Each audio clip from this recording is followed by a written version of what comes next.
Evet selamlar. Bilin bakalım neredeyiz? Şu anda Esenler Otogarı'ndayız. Reklam değil ama şu firmayla Arda Tur'la nereye gidiyorum? Yunanistan, Selanik'e gidiyorum. 10 sene sonra Esenler'e geldim ve uzun zaman sonra ülke içinde bir otobüs seyahati yapacağım. Ülke içi de olmuyor da hem ülke içi hem ülke dışı. Bakalım nasıl geçecek? Çok heyecanlıyım. Yaklaşık bir 7 saatlik yolculuğumuz var. Ara sıra size anlatacağım bütün detayları. Yol nasıl geçti? Beraber bir kara yolculuğu yapacağız Esenler'den. Kapı, sınır, bütün detaylar ve uygun bir seyahat nasıl yapılır Yunanistan'a hep beraber gezip göreceğiz.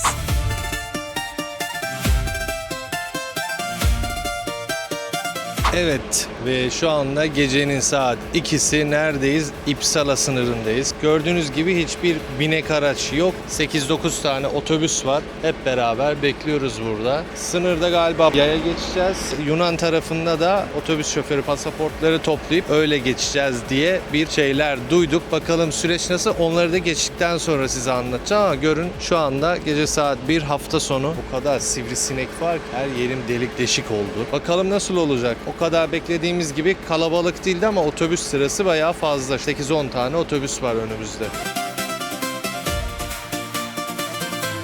Evet, biz Türkiye sınırını geçtik ve şu anda Yunan sınırındayız. Şoför pasaportlarımızı aldı ve içeriye götürdü. Biz de burada bir tane kafe var, orada bekliyoruz. Size çok önemli bir noktadan bahsetmek istiyorum. Çok önemli bakın. Bunu kesinlikle not alın. Kara sınırıyla, arabayla, otobüsle, herhangi bir şeyle Yunanistan'a geliyorsanız eğer kesinlikle şu böcek spreyleri var ya onlardan alın. Öyle böyle şey yok, sivrisinek. Her yeriniz delik deşik olur yani. Kesinlikle sivrisineğe karşı sprey alın yanınıza ya da şu sürüyorsunuz ya üstünüze. Ya üstümüze falan böyle krem gibi falan. Kesinlikle ondan sürün değil mi? Sivrisineklerden bahsediyorum. Herkes delik deşik. Herkes delik deşik. Yani otobüsün içinde de şu anda 100 tane var ve öyle böyle değil. Kaşıma falan kafam şuralar her yer. O yüzden bu olayı ciddiye alıp kesinlikle yanınıza böyle bir önlem alın. Oturduğumuz kafede böyle şöyle bir kafe. Otobüslerimiz de böyle burada bekliyoruz. Pasaportlarımızı getirdikten sonra tekrardan yola devam. Normalde sabah 5'te falan varacaktık oraya ama biraz daha uzun sürecekmiş gibi duruyor.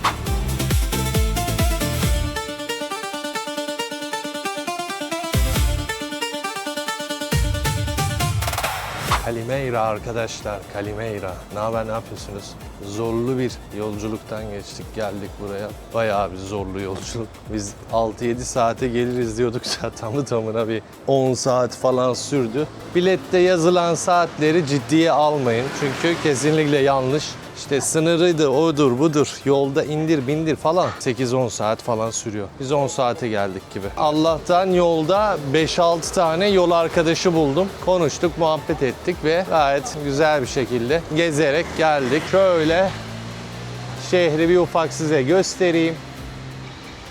Yani buranın mimarisi, tarihi, her şey hakkında konuşacağız ama ben 1.92 boyumla 30 santimlik bir diz mesafesiyle 10 saat geldim. Güzel bir tecrübe. Dediğim gibi yol arkadaşları olmasaydı biraz daha zor geçerdi ama şu anda bayağı eğlenceli geçti. Burada da bir tane çok özel, çok güzel, yüksek puanlı ve herkesin güzel yorum yazdığı bir hostelde kalacağım. Ufak bir şey anlatmak istiyorum. Şimdi bu arada bu şehri ben bir tur attık tanıştığımız arkadaşlarla. Ben bu şehre gelirim. Ama ya kendi arabamla gelirim ya başka şekilde gelirim. Otobüste büyük ihtimalle gelmem. Büyük konuşmayayım da gelmeyi tercih etmem. Ama farklı yolda bunu gördüm. Farklı otobüs firmaları da var. Bence bir araştırın. Ben çok ufak bir araştırmayla bileti aldım geldim. Siz biraz daha fazla araştırın. Benim gördüğüm güzel otobüsler. Bizim otobüs bu arada 2+2 idi. İkili koltuk. Tek koltuk vardı. Daha yeni otobüsler vardı. Ne bileyim yani belki daha iyi bir şeyle gelirsiniz diye düşünüyorum ama genel olarak kötü değildi. Hostele gidiyoruz. Hostelimiz nerede? Şu caddede olacak. Bakın. Balkon burada bütün evlerde var. Bak balkon olmayan ev yok. Eskiden Türkiye'de de öyleydi. Ankara'daki evler. Sonra İstanbul'daki o eski Etiler'deki ne bileyim Levent'teki o eski evlerin hepsinde vardı balkon mantığı ama hostelimizin karşısında şöyle bir kilise var. Binada şurası. Şöyle dıştan bir göstereyim. Gayet dışı bile çok temiz ve şık. Sonra hemen yanında böyle bir exchange, money change ofis var. Döviz var, kendi dilimizde anlatmak istersem. Hemen şurasında bir antikacı var. Hava bu arada çok sıcak. Hostelimizin girişi bu arada bu sokakta. Ben yorumları okumadan, araştırma yapmadan hostelde kalmıyorum. Ama hostelin de güzel bir mantığı var. İnsanları birbirine çok iyi, yani o sosyalleşmeyi etkiliyor tabii ki. Neyse, Kalimera. Arkadaşlar hostel bayağı iyi. Ne dedi? 7. kata gidiyoruz. Şöyle. Hem çok temiz, hem çok güzel, çok da ilgili yani güzel bir karşılama yaptılar sağ olsunlar. Ve şey dedi, oda hazır değil. Saatinden önce geldim tabii. Yukarıda bekleme alanımız var. Orada bekleyin dedi. Gidip oraya bir bakalım, sonra olmadı bir şehir gezimizi bir yerden başlamalıyız artık. Bakalım nasıl bir kapı açılışı bizi bekleyecek.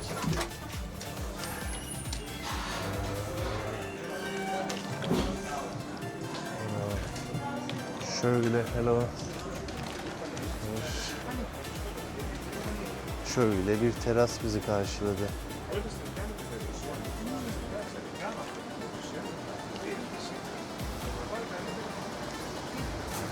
Manzaraya bakın arkadaşlar.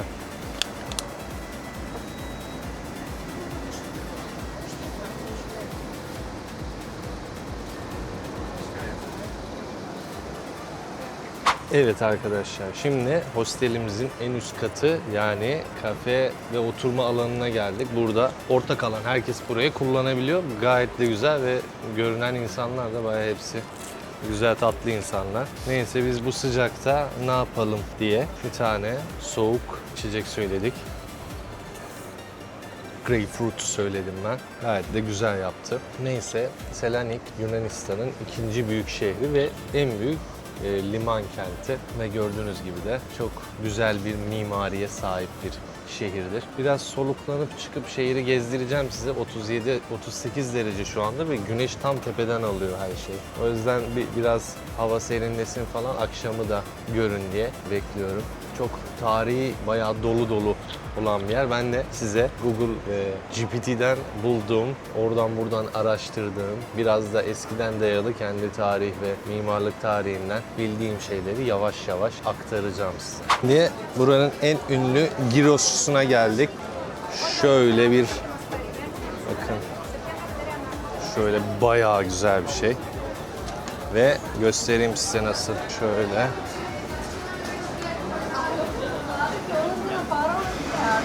Bayağı bakın, tavuklusu var, domuz eti var, tavuk var ve böyle içine istediğiniz her şeyi koyuyorlar. Kesinlikle burayı tercih edebilirsiniz. Çok güzeldi tadı. Yani ben 1-2 dilim böyle aldım ama bayağı iyiydi.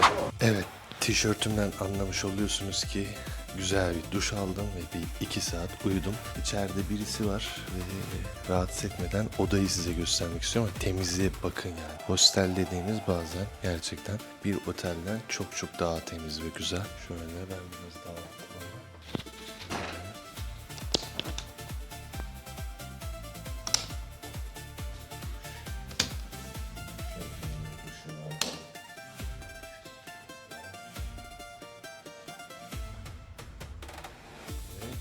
İşte manzaraya doğru bir oda. Koridorları böyle. Bir tane şöyle şey yani. Kart var, anahtar var. Oda kartı ve bir tane 6. katta dinlenme yeri var. Oranın kartını verdi. Gidip oraya da bir bakalım neymiş. Sonra şehir gezisi. Şimdi 1-2 kişi çalışıyor, o yüzden fazla ses yapmıyorum. Şöyle bir ortak alan. Bakın, langırt var. Şurada buzdolapları, tezgahlar, tavalar. Abi kendine yemek yapıyor. Şöyle bir ortak çalışma alanı, TV alanı ve dinlenme yeri var. Yani bayağı erken varsanız bile şurada bir tane çok rahat pufidik koltuklar var. Orayı kullanıp burada yatıp dinlenebilirsiniz, yani çok rahat bir alan. Şehrin zaten tam göbeğinde, merkezinde. Bakın, şöyle yukarıdan da terastan göstermiştim size. Bayağı burayı tercih edebilirsiniz. Ben çok memnun kaldım. Evet. Ve şu anda Selanik'i en yüksek tepesinden izliyorsunuz. Nefes nefese kaldım. Şuradan merkezden bir tane otobüse bindim arkadaşlar. 23 numara, yaklaşık 7 durak 8-10 dakikaya beni getirdi. Çok hızlı ve güzel bir şekilde, konforlu.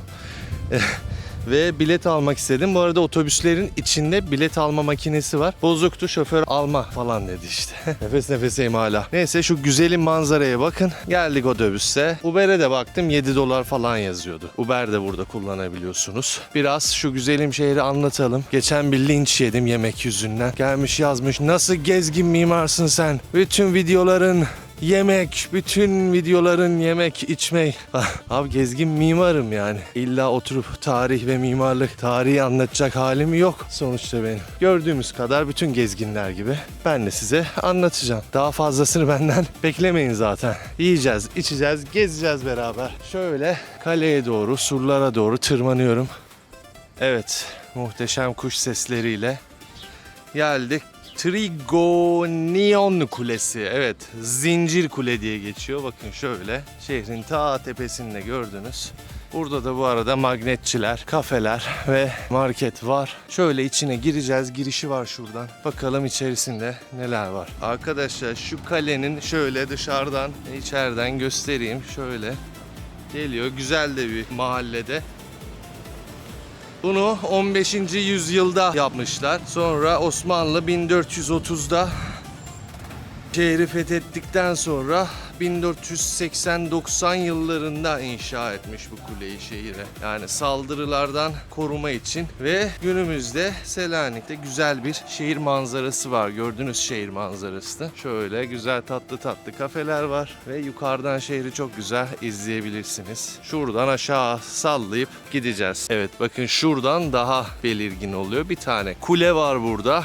İşte etrafında böyle zincir gibi bir duvar. Mahalle çok güzel ama bakın, yemyeşil evler. Çok güzel bir yer ve şehir tamamen böyle ayaklarınız altında. Hani gelebilirsiniz, eğer bu tarzda şeyler seviyorsanız gelebilirsiniz buraya. Ama ya sabah erkenden gelin ya da benim gibi saat 6-6.30 akşam gibi gelin. Çünkü hava çok sıcak. Şöyle bir göstereyim tekrardan.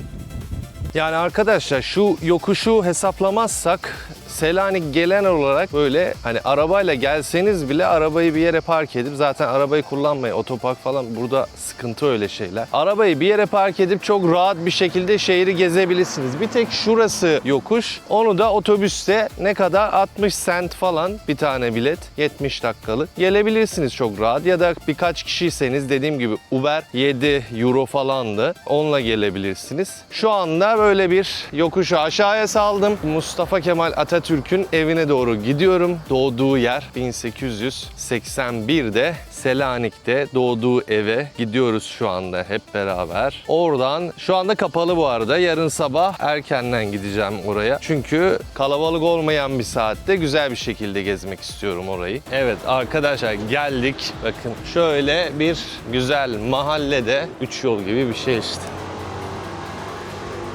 Burası hemen Atatürk'ün evi ve müzesi. Birçoğu yerde de zaten tabelası gözüküyor. Şöyle hemen yanında bir kafe var. Ama dediğim gibi bugün kapalı. Ya bugün dediğim bu saatte kapalı. Ben yarın sabah geleceğim. Şöyle ama sakin sakin size dışarıdan göstereyim. Bakın etrafında, karşısında da bir sürü kafeler falan var.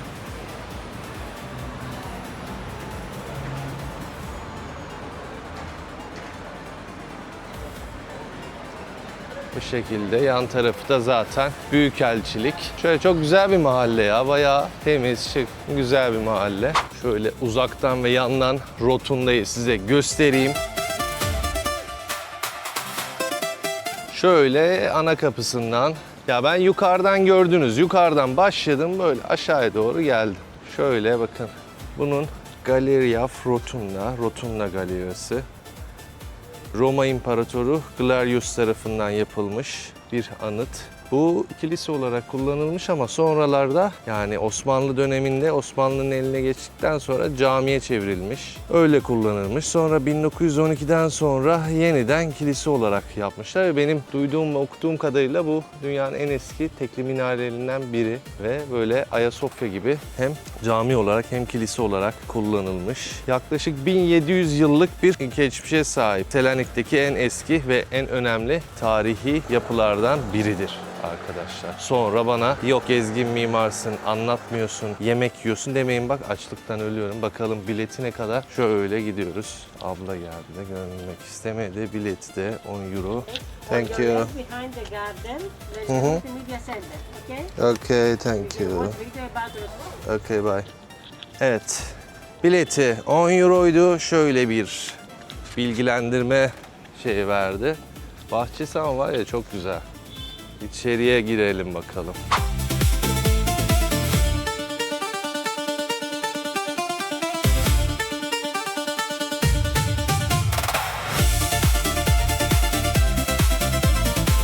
Arkadaşlar akustik o kadar iyi ki şu anda kimse yok diye böyle yap. Güzelce yankılanıyor yani. O kadar güzel Gerçekten 10 numara bir mimari diyebilirim.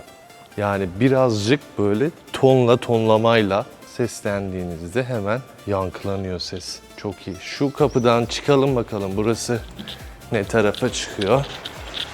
Abla bir dedi ki şuralarda bahçede orada kalıntılar varmış işte. Selanik'teki en eski yapılardan biri.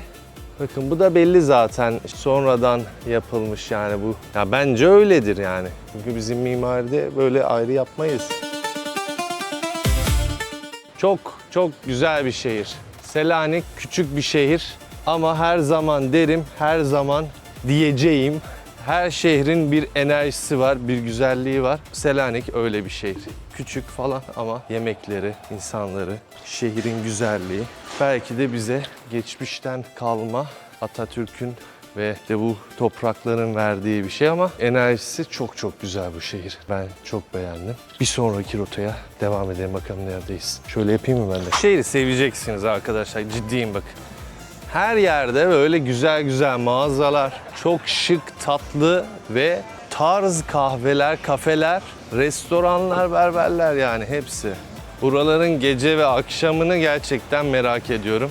Biraz da oraya girelim diyorum. Biraz da akşam çekelim. Çünkü bakın her yer kafe, restoran. Bir şeyi merak ediyorum. Hani şey diyorlar ya akşamları çok heyecanlı. Bakalım akşamları gerçekten o kadar heyecanlı ve canlıysa bu şehri ara sıra böyle tık İstanbul'dan kaçış kullanabilir insan. Şöyle bir cadde var. Full arabaya kapalı yaya yolu ve direkt sahile iniyor bu şekilde arkadaşlar. Hani biraz Selanik hakkında böyle bu şekilde giderek konuşsak. Ya Yunanistan'ın ikinci en büyük şehri ve liman şehri söylemiştim size. Burası Mustafa Kemal Atatürk'ün de yarın gideceğiz evine 1881 yılında doğduğu bir şehir. O yüzden de bizim için de çok önemli bir şehir sayılır. Osmanlı, Bizans, Yunan bunların kültürleri var. Yani 3 tane farklı kültürler bu şehirden gelmiş geçmiş işte. Sonra bayağı da her yer Türk ve konuşuyorsunuz ya.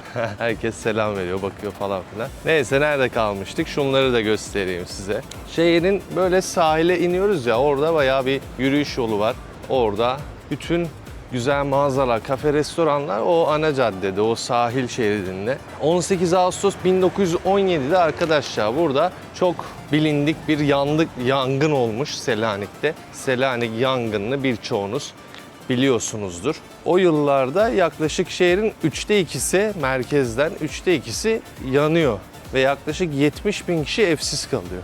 70.000 kişi evsiz kalıyor ve bir sürü evde ortadan duman yani gidiyor, hiçbir şey kalmıyor. Ne yapsınlar? Bir tane Fransız mimar getirdiler. Şöyle bu caddeleri göstermek istiyorum. Ernest Hebrad diye bir tane Ernest hocamızı getiriyorlar. Diyorlar ki bu şehri yap. Şehir bölge bir planlaması ve mimarmış aynı zamanda. Bu büyük yollar, ana caddeler, güzel meydanlar ve şehrin birçoğu yerini o adam tasarlamış. O yüzden bence gayet güzel ve düzenli bir şehir. Ben şehrin planlamasını falan çok beğendim bu arada. O böyle sahile doğru gide gide yine size biraz buralardan bahsedeceğim. Bir şey söyleyeyim mi arkadaşlar? Bu mimariye bayılıyorum bak. Ya şu görüntü beni gerçekten etkiliyor. Balkonlar, renkli evler ve karşısındaki manzaraya bakın. Yani evinizin burada olmasını istemez miydiniz? Tarihle iç içe. Yani ne kadar derin bir geçmişi var buranın. Güneş aslında göremiyorsunuz da. Full kafe restoran burası. Bayağı canlı bir yer olacak akşam belli.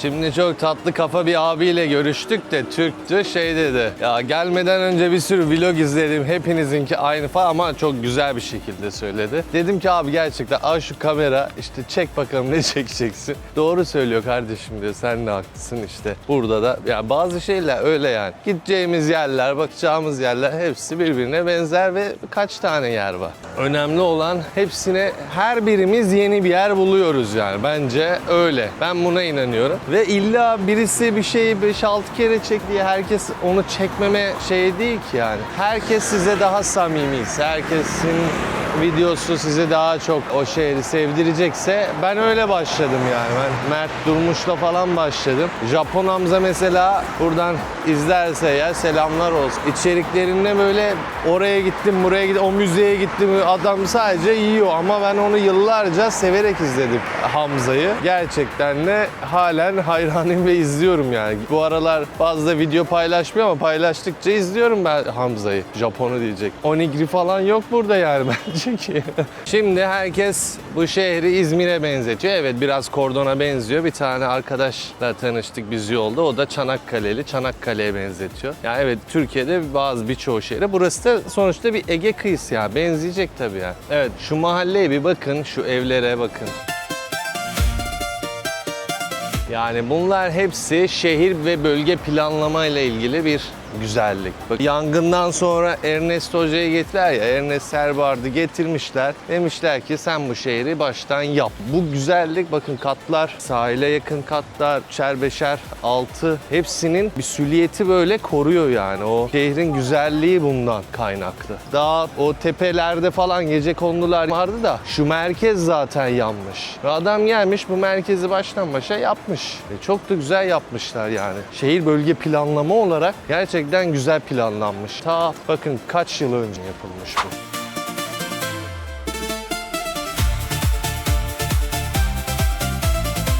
Evet nereye geldik bakın. Beyaz olmayan bir beyaz kuleye geldik. Şöyle göstereyim. Selanik'in bir simgesi daha. Beyaz Kule, White Tower, 1450-1470 yılları arasında şehrin savunması ve gözlemlemesini yapıyormuş burası. Bir ara hapishane, cezaevi ve böyle saçma sapan şeyler için de kullanılmış. O yüzden de Kanlı Kule bile söylemişler buna ve bu şekilde. Üstüne terasa çıkılıyor da çıkayım mı bilmiyorum. Aslında şu anda güneş batımı olacak. O terastan çok güzel olabilir. Ama çıkmam ve ben biraz heyecanlanıyorum. Size biraz güzel yemek falan göstereyim ya. Daha bir şey yemedik arkadaşlar. Sabahtan bir tane döner yedik. Gyros. Allah'tan ona döneri falan onun ismini de her şey yani burada ne derler pişmaniye kadar almışlar, pişmaniki yapmışlar ya böyle bir şey olamaz. Bakın burada da bizim teknelerimiz, parti tekneleri gidiyor. Bir sorayım bunu sizin için. Böyle Korsan abi burada. Saat 11'de var, 12'de var, 2'de var böyle. Bayağı hello böyle. Gelebilirsiniz, keyifli. Ama sanırım bu geziye gitmiyor, şunlar geziye gidiyor. Şurada da var, bayağı var yani 3-4 tane. Hangisini isterseniz. Ben bugün yapmam en azından. Bakalım ben yemek yemeye gidiyorum, hadi. Arkadaşlar şuraya geldim ben yemek yemeye. Menü çalışmıyor diyorum. Bak şurası. Kasadaki kadın deli deli konuştu, telefonu aldı, sonra böyle dalga geçer gibi. Yemeği denemeden ben çıktım. İsmini de bilmiyorum, yazacağım ismini. Yani ben davranışa çok hassas biriyim de geldim. Menü istiyorum, yemek söylüyorum. Benimle böyle ters ters konuştu. Ben de attım çıktım yani. Gerek yok, başka yerderiz. Yani her ülkenin iyisi kötüsü var gördüğünüz gibi. Bakın çok basit bir şekilde güzel enerjiyle gitmişim oraya. Ve mangalın üstü bütün domuz eti görüyorum. Yağlı yağlı dumanlar böyle. Diyorum ki bana bir menü ver. Menüsü böyle kare kodlu. Açıyorum, Türkçe var, İngilizce var ama hiçbiri çalışmıyor. Diyor ki senin internet yok. Bir tane düğüne denk gelmiş olduk. Bak. Gelinle damada gidip şuradan mutluluklar diyelim. Neyse diyorum ki menüyü ver. O kadar sinirli ki keşke çekseydim ya. Al bu telefonla kendi telefonunu getirdi gitti. Arkadaşlarına bir şey söyledi böyle dalga geçtiler. Ne gerek var yani. Neyse bu zaten o enerjiyle durup bir yerde yemek yemem ben. Gidin belki elemandır yani işletmeye bağlamaz da dediğim gibi aşırı yağlı ve domuz kebabı olduğu için hani ben belki bir şu köfteler var ya yiyeceğiz bu akşam. Onlardan öyle bunların kebaplarını falan yerim diye bir menü istemiştim halbuki. Evet neydi? Temli. Ama bu bizim kadar beyazlaşmıyor bu arada. Biraz daha ekliyoruz. Çok sak. Verdiği şişe bu arada. Çok. Evet neydi? Dolmadaki yoğurtlu. Sizin daha ince sarabileceğiniz bir dolma. Bakalım nasıl?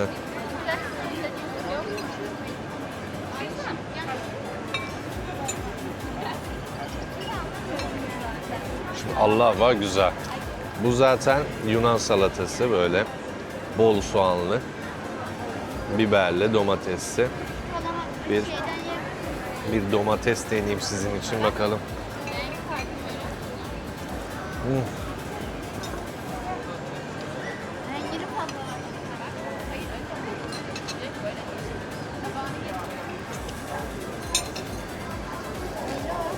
Şimdiye kadar güzel.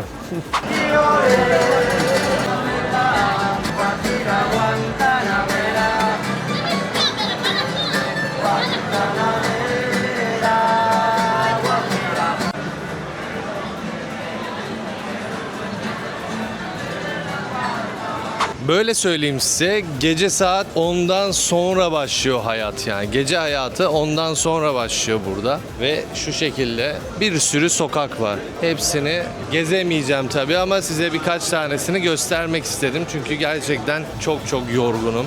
Böyle barların, orası diğer daha çok böyle restoran ve meyhane tarzıydı. Diğer sokaklar daha çok böyle pub ve nasıl derler Irish pub, böyle barlar tarzı. Günaydın, günaydın. Aristoteles meydanındayım şu anda. Şöyle gördüğünüz gibi size de göstereyim. Burası yine konuştuğumuz Ernest Herbrat tarafından tamamen tasarlanmış. O bahsettiğim meydanlar bunun gibi bir sürü burada bilindik meydan var. Bakın düzen öyle ve etrafında full kafe restoranlar var. Arkamdaki de Aristo Bey'in heykeli dikmişler buraya. Ve bu heykele her heykelde bir şeye bir inanç var ya burada da heykelin baş parmağında bir inanç var. Orayı dokunanlar galiba işleri mi rast mı gidiyormuş, sınavları mı kazanıyorlarmış öyle şeyler oluyormuş. Şimdi o şanslı parmağı size göstermek istiyorum arkadaşlar. Çünkü böyle bir inanç var. Diyorlar ki şu heykelin şu baş parmağı rengi de görüyorsunuz zaten.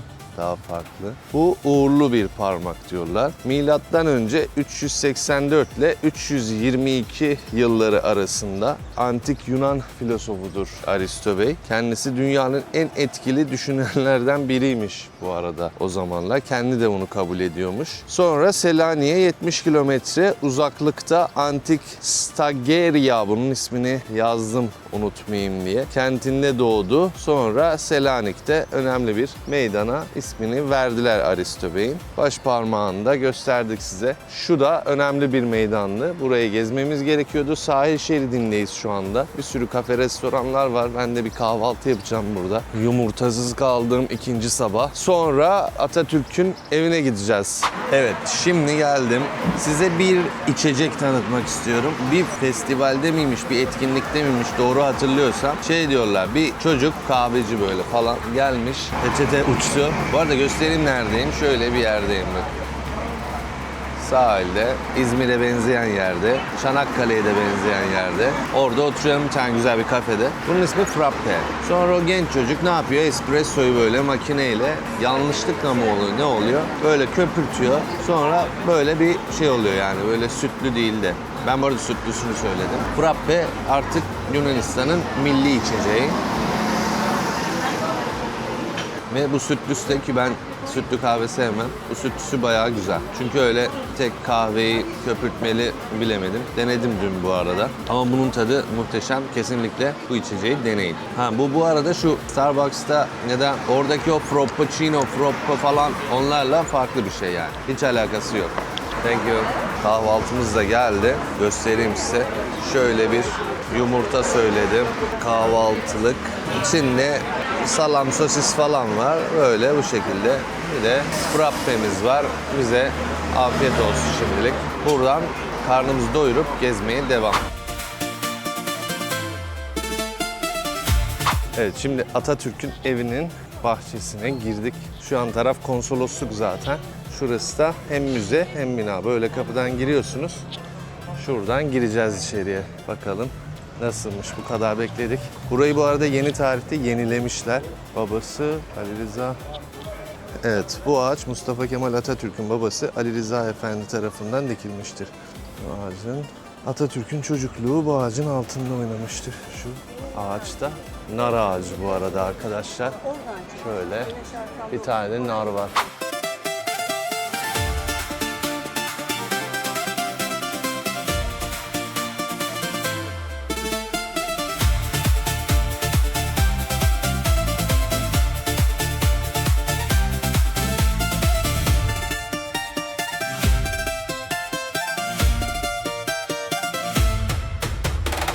Evet, 1881 yılında doğduğu evi de gördük. Mustafa Kemal Atatürk'ün çok güzeldi. Siz de umarım beğenmişsinizdir. İçeride kimleri gördük? Oktar Kaynarca, evet şu anda da konsoloslukta oturuyor. Birkaç tane oyuncu arkadaş daha vardı. Pazar günü biraz kalabalık ve yoğun ama gezmekten ya içeride zaman nasıl geçtiğini anlayamıyorsun. O kadar güzel anılar, o kadar güzel atamıza ait şeyler var ki bayağı geze geze, toza toza çıktık. Buradan kameramanıma teşekkür ederim. Yol arkadaşım İpek'e. Yolda tanıştık biz. Sonra bu videoyu da böyle Selanik'in en güzel, en özel yerinde kapatmak istedim. Burada bu arada çay isterseniz buradaki bütün kafelerde Türk çayı. Bak şurada abi çay götürüyor. Türk çayı falan bulabilirsiniz. Kahve bulabilirsiniz. Birçoğu da Türk zaten. Türkçe konuşuyorlar. Beğendiğiniz için, abone olduğunuz için teşekkür ederim. Bir sonraki videoda görüşmek üzere.